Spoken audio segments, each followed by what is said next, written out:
Yes. All right, so we're recording now.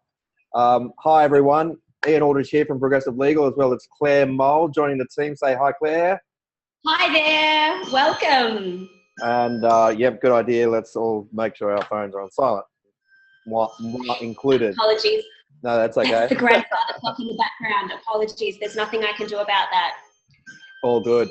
And please meet Ali Bolsh from Halo Communications, who has agreed to come on today as our in-house kind of expert and give us some tips and tricks from a development perspective, and also some legal stuff that she's seen, and just practical tips being a developer herself, and managing and seeing various cases coming towards her that she's had to deal with for clients. And she's the first in the inaugural invitee to our webinars. And also she's working on the current website for Progressive Legal, and relaunching Legal Shield and Law in a Box, which is all very exciting, and should be coming out in 4 to 6 weeks, which is excellent. But we're super excited, and must say that we've found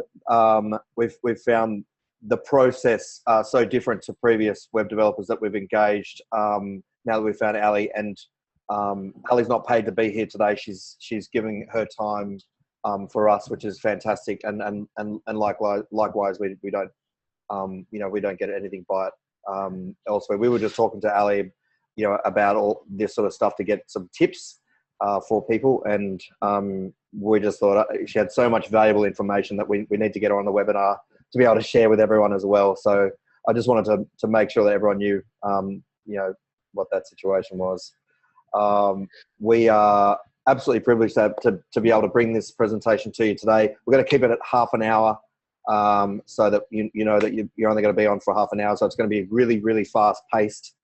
There's so much information to get through, and so many legal pitfalls and tips and tricks and things that you need to consider when engaging web developers. But thanks so much for your time today, Ali. We really appreciate it. Thanks for having me. I'm just going to share my screen. Am I sharing my screen now with you guys? Not yet. Okay. All right. Let me share the screen with the PowerPoint slides. Are they all up now, guys? They are, but if you just go full screen. Yeah. Oh, where's my full screen? No, I've lost it. Oh, there we go. Easy peasy. No, not quite. View slideshow. That's what I want to do. Sit down. There you go. Slideshow. No. All right, we're off. Okay, so first of all, disclaimer, wouldn't be a legal webinar without one, right? This webinar is for general informational purposes only. It's not to be taken as legal advice. For specific legal advice, please come and speak to us directly. We'll have contact details at the end, but you can contact Claire or I to speak more about anything that's covered in this webinar. A lot of situations, legal advice is specific and personal, but this is just general legal information. Please take it as such. Claire, do you want to jump in? Yeah, absolutely. So 2 things you're going to have a grasp of by the end of this session. First of all, we're going to go through some of the risks that you ought to be aware of when dealing with website developers. So we're talking about legal risks here. Secondly, we're going to give you some hints and tips and advise you on what steps you can take to mitigate those risks and protect your business. One of the major things that we've encountered, and a lot of other people who have gone through the process before, and small business owners, because this is a very unregulated industry, there's not a lot of rules and regulations around the engagement of developers. And if you're only doing it for the first time, which a lot of us as business owners are, there's a lot to do in terms of due diligence, and like if you were engaging an employee, I think those sort of things still apply when you're engaging someone to look after the outward brand of your business. So it's really important that you make a couple of quick checks about the people that you're engaging, and that might be, you know, getting three people that they've worked with before and running through, you know, a comprehensive list of questions about, you know, what they did, you know, what they got the developer to do, how were they in terms of the performance, did they stick to timelines, a whole host of questions that you might be interested in, to make sure that this person who has got 3 referees, and just making sure that they are going to be capable of delivering what you've asked.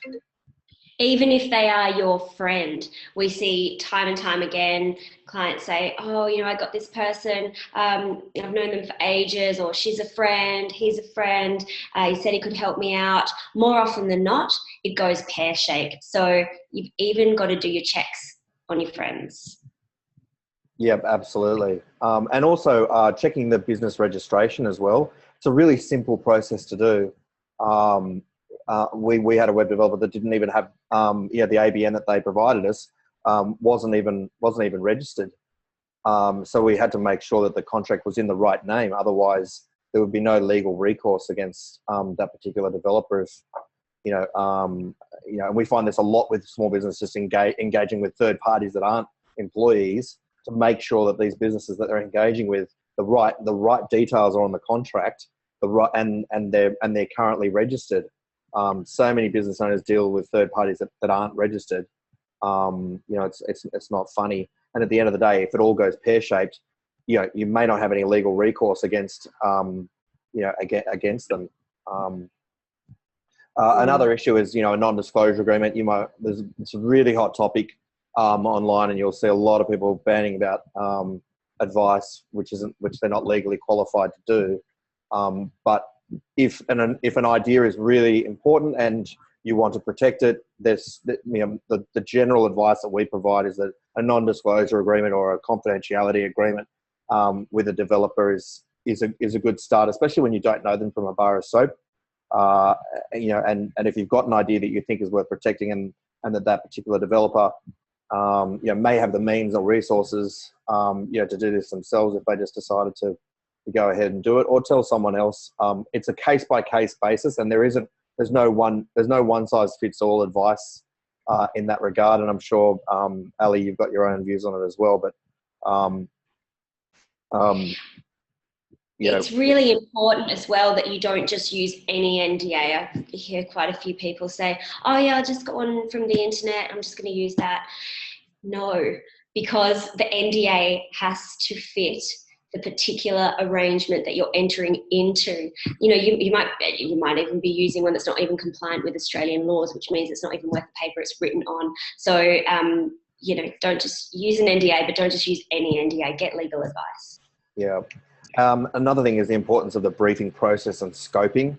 You know, when we engaged Ali, we had a 21-page scoping document, which Caroline put together for us, which was fantastic, which really set out and thought about the process, what we are trying to achieve, some examples of other websites that we liked, so that they could get a feel for where we wanted to go with it.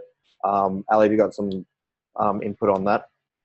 Absolutely. I think transparency with your developer is the biggest thing across every step of the way, and particularly at the forefront of the development project. It's really important to be clear about your expectations and their expectations on deliverables as well. So as Ian said, there was a 21-page scoping document for the new progressive site with a bit of light time reading, but worth it every step of the way. We also, when we develop websites for other people, we actually charge a fee for a scoping session where we sit down for around 3 hours.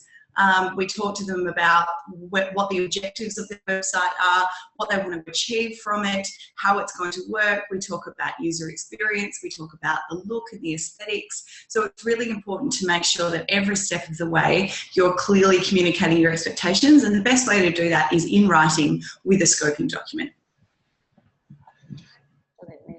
And then really go through it with them afterwards and make sure that everything is understood, and you know, and a good initial briefing process to ask all the questions about how does this work, what does that do, how do you want this to look, etc., etc. I think one of the scariest things for me is when people start developing projects without actually asking what your end goal is. If they're just doing it because it looks nice, if they're doing it for, you know, reasons other than what your end goal is, whether that's generating leads, making sales, engaging clients, delivering webinars, it's really important to make sure that that scoping document clearly outlines your objectives. Yeah. Ian, I think we've lost the slideshow. It's Yeah, no worries. I just had to close my Outlook so I wouldn't get any more messages. Okay. Oh, we didn't see any. It's fine. Cool. No worries. Let me just share the screen again. The next thing is that the importance of committing the web developer to a contract. You know, when you spend the time at the outset defining your scope, you know, getting all of your key terms agreed, commit it to a contract so that it acts almost, you know, it's sort of like a framework, a governing document that you can look to in the event that, you know, something may go wrong. And it's not just for your benefit, it's for the web developer's benefit as well. So we always tell clients to be wary of web developers who aren't keen to commit to a contract. As I said, it's for both parties' benefit. And even if your web developer is your friend, as I said time and time again, people say, oh, it's just my friend, you know, we've verbally agreed, it's all fine. Still, take the time, sit down, get it in writing. That way you've got a legally binding document to protect the both of you. Yeah, and there's a lot of things that you need to include in the written document to make sure that it covers, and to make sure it covers both parties in the event that something happens, or a whole host of stuff, and we'll go through those in a moment. Claire, do you want to take the first planning one? I'll take the second one. Yeah, absolutely. So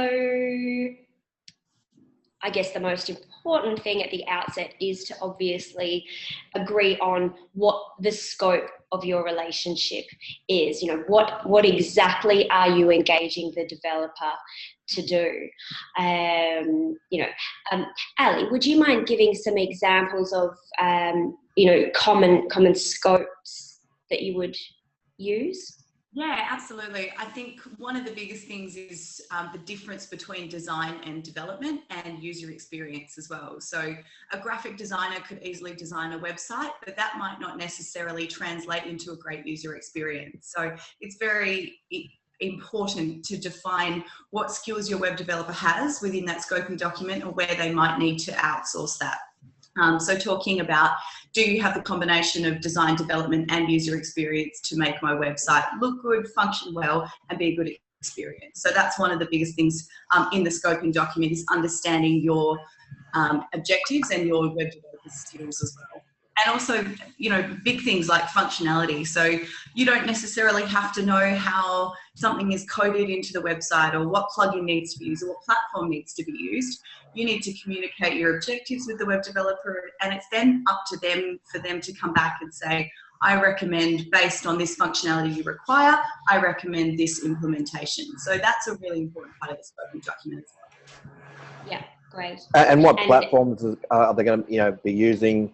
What code is it going to be written in? I've heard some pretty horror stories in terms of people writing different code, or in writing the wrong language that isn't going to be able to be used later down the track, or even going for custom design websites when they're not really necessary, and it can all be done simply just on WordPress. That's really important if you want to manage it moving forward.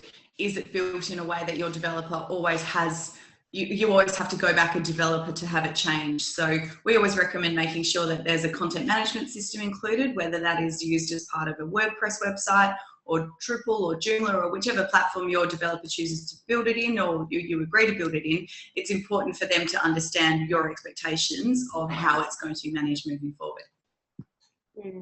Yep. And just as important as deciding what is in the scoping document is deciding and agreeing on what is outside the scoping document. You know, what's not included, what can't your web developer do, and what's the plan for addressing what they can't do? Are you comfortable with them outsourcing things that they can't do? Or would you rather go somewhere else that can offer you that whole, that holistic service? Some things that are not often included are design work, stock images. Ali, is there anything else that you typically wouldn't include within Domain your name registration and hosting is a big one. So who owns the domain name and who owns the hosting?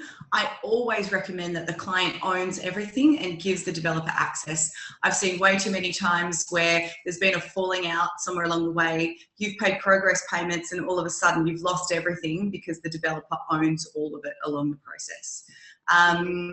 Another thing is things like cross-platform testing.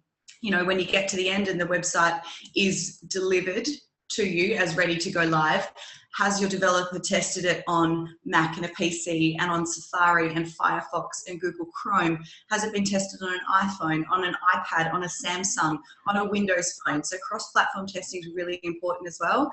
And the last one I would say there is search engine optimization. Not all designers and developers will do SEO, which will get your website onto the first page of Google. If that's not the case, then they need to provide recommendations for how that is still going to be optimized along the way. So whether they provide an outsourced recommendation or they teach you how to import a plugin and do it yourself, it's very important to address that at the beginning of the process.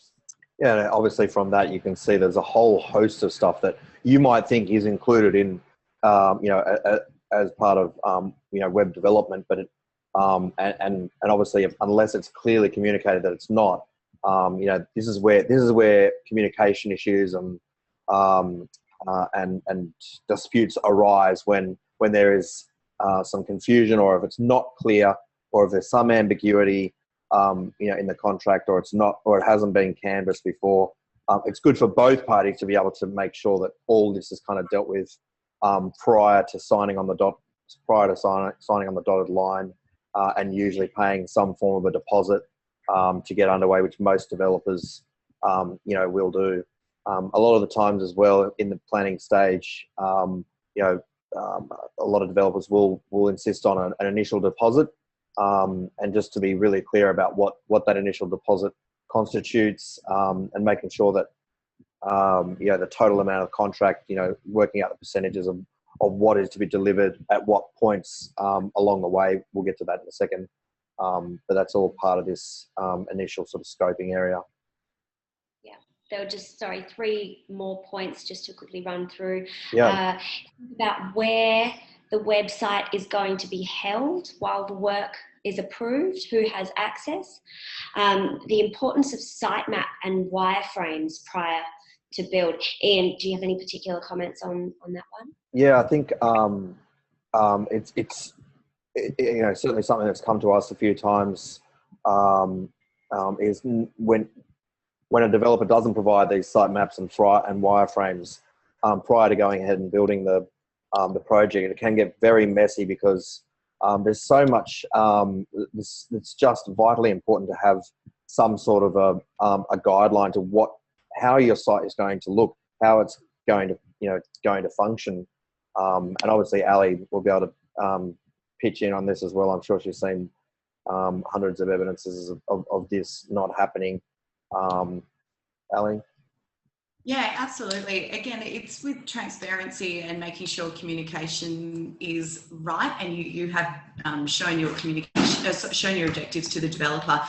It's important to understand that you have complete intrinsic knowledge of your business, whereas your web developer might not. So while they might be nodding their head and telling you, yes, they understand exactly what you're after and what you're looking for, what's in their head might not necessarily be what comes out at the end. And that's by getting wireframes, which are essentially box designs of how your website's going to lay out and the structure of each of the pages.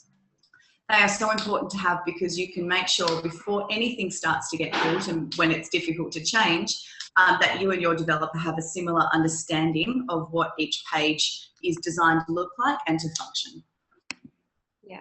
And then it allows also copy to be written into those, wireframes as well. so that when it comes time for the site, the design phase, the copy phase, and then and to have these approval steps set out along the way. Just finally on this, I'll just cover off on this, Claire. In terms of viewing other work that they've done, a lot of people just sort of go head on in and go, oh yes, they were able to convince me that they were going to be able to do this work. And as entrepreneurs and small business owners, we get really excited when we see something, or when we talk to somebody. They may initially come over very, very competent, but I'd be sort of very hesitant to make sure that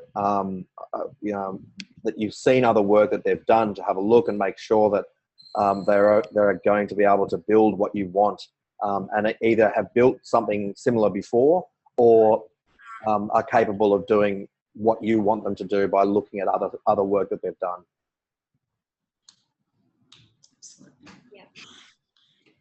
And really, really important in this planning phase as well is, what are your specifications for the website? The key milestones in terms of when things are going to be delivered, and when progress payments are going to be made, just so that things are kept on track. Whether you need weekly or bi-weekly or monthly or fortnightly work in progress meetings to make sure that the program is being met stage by stage, just like you would if you were thinking about building a house. Certain things need to happen by certain times in order for the final delivery date to be met. And in terms of the final delivery date, completion date, a lot of times people leave out of contracts, when the actual delivery, when the final completion date will be, and what are the consequences that flow from a builder, if you like, which a lot of building contracts do have nowadays, is penalties for late completion, or some incentives for early completion. That might be something you want to consider putting in the contract as well, to give an incentive to a developer to provide this by a certain time.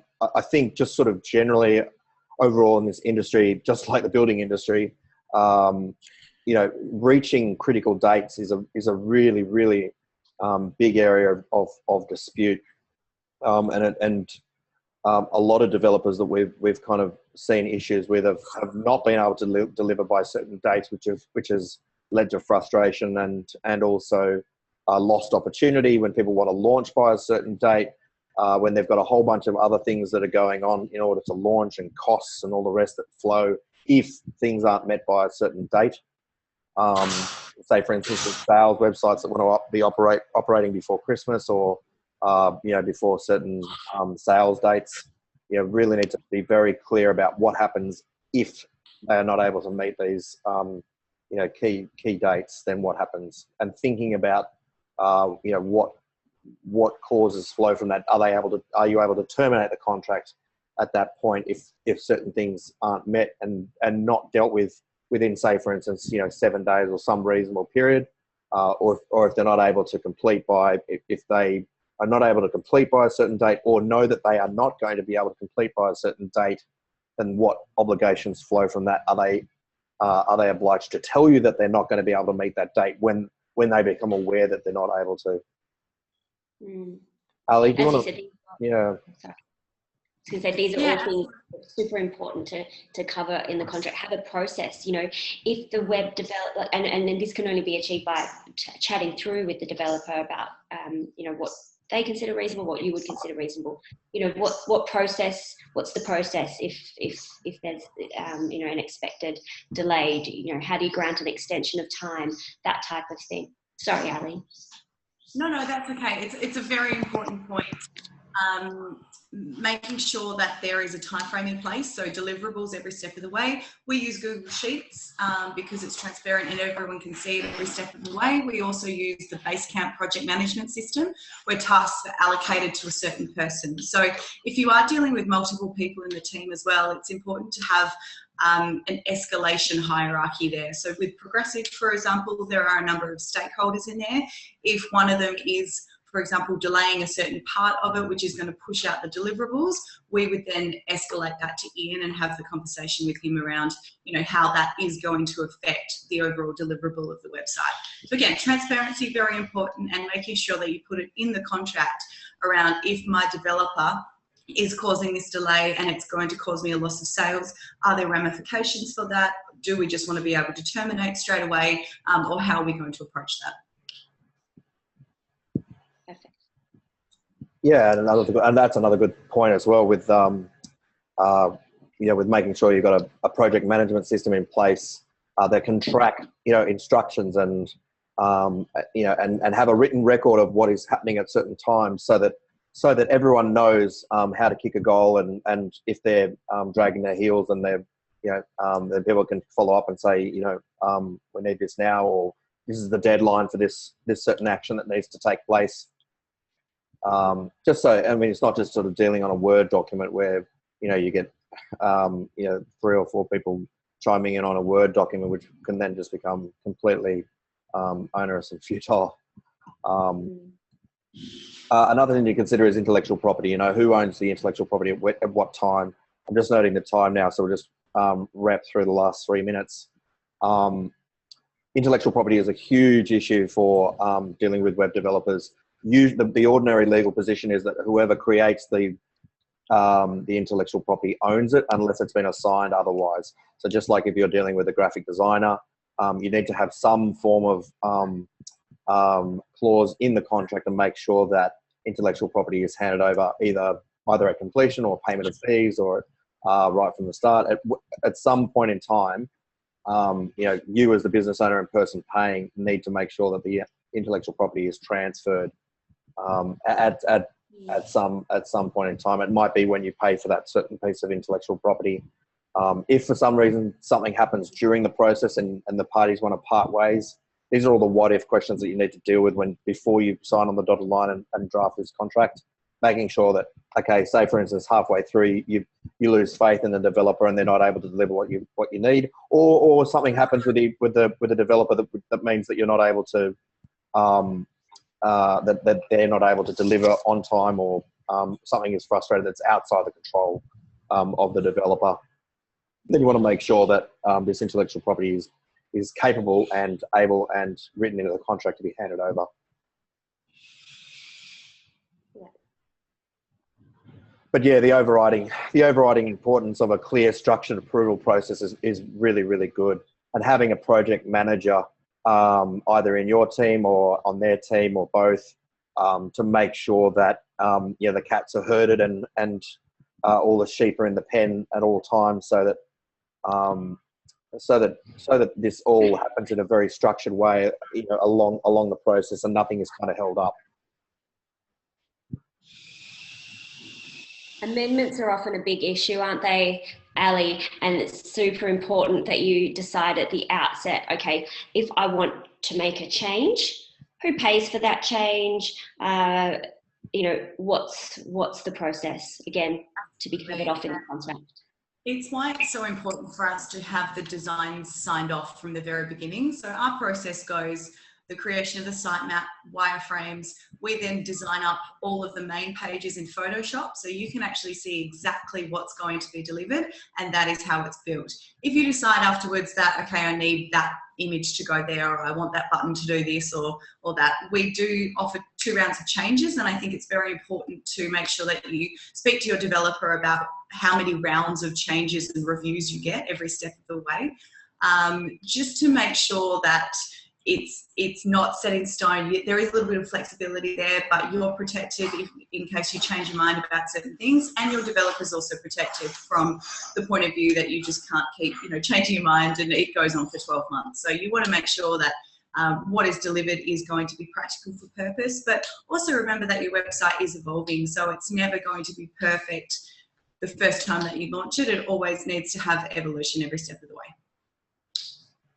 Yeah, and I think I can imagine that some clients would have some unrealistic expectations of developers of how many rounds of changes that they might have or need, and making sure that those guidelines, you know, are clear about, you know, making sure that you are really sure about this before you approve, and making sure that you are really sure of it before you approve the next, so the design phase, for instance, or if you're not happy with it, then we can do one more round, and you've got one more chance, to make sure that everyone is happy. And at the end of the day, it's just making sure that both parties in a transaction, are happy, so that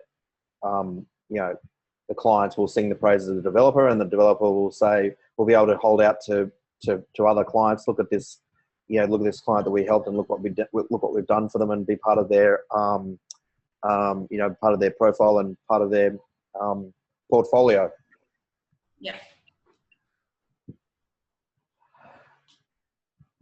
And acceptance testing, what was the way? Oh, sorry, acceptance testing. So, very important to have a clear process around acceptance testing. By acceptance testing, I mean, the checks and balances that you mentioned earlier, Ali, making sure that it works across a variety of platforms and applications, basically making sure that it works, right? That's right? Yeah, absolutely. And also that it works for your market. Quite often we assume that everyone has the same amount of tech knowledge as us. If your market is perhaps the golden oldies or the silver surfers, you might need to make sure that your buttons are a lot bigger or your font is a lot larger. Depending on who your market is, they'll have a different level of knowledge. So just making sure that you test it with your market before you do send it live. Yeah. And then in terms of the post-delivery, what happens in terms of training, being able to either manage this sort of site yourself or your staff, training on how to use it, etc. And then what sort of ongoing support is there, for how long, and who pays, what are the rates? But they're all sort of very clear things that need to be in place in a contract, ideally. It's true. And there should be a warranty period as well. Once a website's handed over, if you go in and start making changes and you break something, then absolutely there may be a charge for that. However, if you have done all of your cross-platform testing and a month down the track you come up with something that was developed incorrectly or has a bug or something like that, you should be able to go back to your developer for, we say 10 to 12 weeks, to make sure that is fixed free of charge for you as per the deliverables of the scoping document. Great point. Thanks for bringing that up. That's excellent. I have a feeling that we'll be doing more webinars. Ali, there's lots to cover in this space, and we just wanted to provide a bird's eye sort of view for clients about just sort of major ticket items that we've come across on behalf of, in our experience, and also on behalf of clients. So just finally, we'd like to make a special offer to those people only on this webinar. Usually what we'll do is a web development contract or review for around 1,250 plus GST. What we do have is a Legal Shield seed package, which is $295 a month, including GST. Although we don't usually include a web development contract under it, we only usually include website terms and conditions, a privacy policy, and some form of waiver or disclaimer. We're willing to include not only that, but a non-disclosure agreement as well if you need, and a web development contract as a thank you for coming on and listening to us today.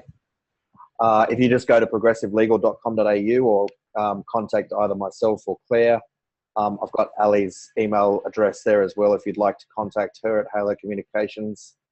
I didn't include her mobile number because I didn't know whether she wanted us to.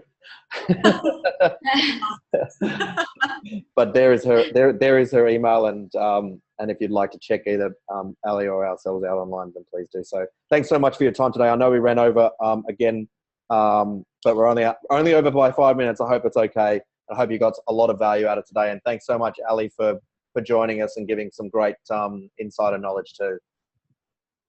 Great. And thanks, Liz. I can see you're commenting away there. Thank you. Thanks for joining. Great. Thanks, guys. Bye-bye. Bye.